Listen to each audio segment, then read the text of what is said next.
अस्सलाम वालेकुम। अॼु असांजो टॉपिक आहे हज़रत अली रहमतुल्लाह अलैह बिन मुबी जो मसवाड़ जी जाइ मां लिखत खे ख़ुश्क करणु।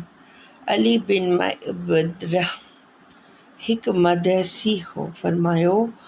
फरमाए थो त आउं हिकु मसवाड़ी जी जाइ में रहंदो हुअसि। हिकु दफ़े मूं कुझु लिखियो।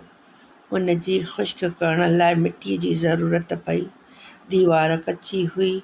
मूंखे ख़्यालु थियो त उतां थोरी मिटी राड़े उन लिखत ते विझां, पर वरी ख़्यालु आयो त जाइ मसवाड़ ते आहे, सा रहण वास्ते मसवाड़ ते वरितल आहे ऐं मथे खिलण लाइ वारी।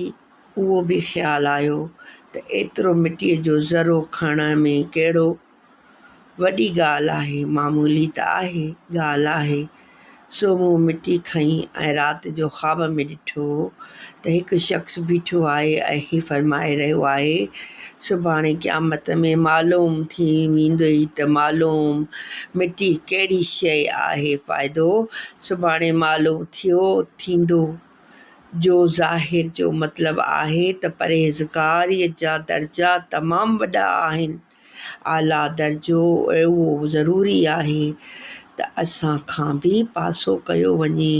हा, जेतोणीकि आम तौर ते मामूली शइ शुमार थियणु सबबु ईअं करणु क़ानूनी तौर ते बि जाइज़ पिणु आहे। मिलंदासीं हिकु नई वीडियो में। तेसीं ताणी पंहिंजी दुआउनि में यादि रखो।